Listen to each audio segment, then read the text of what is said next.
A 2019 Fresno police investigation involving a black 17-year-old has been reviewed by the independent police auditor and now made public. The findings of the excessive force released after the auditor did admit he withheld the report due to community tension over the death of George Floyd. Shauna Kalafi has more from Fresno Police Headquarters tonight. The family of that teen, London Wallace, has since filed an excessive force lawsuit against the city. Today I spoke with their lawyer as well as the president of the police association, who both had very strong opinions about this independent report.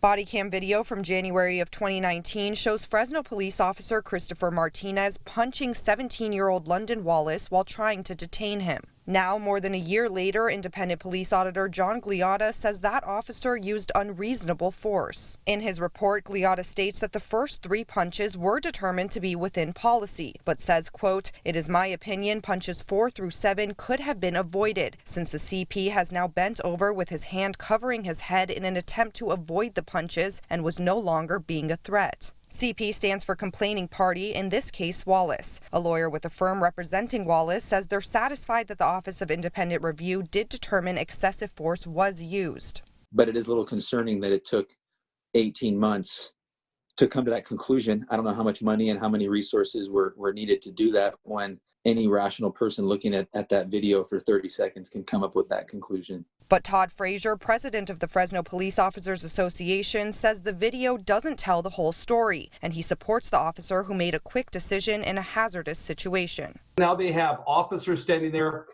people seated all around them. They are at a big time disadvantage, and they're still pulling people out of the apartment, and they still don't know what's inside that apartment. You know, are there more people, more that potentially armed? Fresno Police Chief Andy Hall also releasing a statement saying in part, quote, "I give serious consideration to the OIR findings and recommendations. From this information, I determined the need for department policy changes as well as additional training needs for officers." I think what everybody wants to see is better trained officers where things like this don't happen.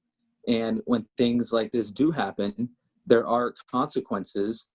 The city now facing an excessive force lawsuit, and that lawyer with the firm representing Wallace says they have a jury trial set to begin next August in the Eastern District Federal Court, and he says they're confident in their case. Reporting from Fresno Police Headquarters, Shauna Kalafi, KSEE 24, local news that matters.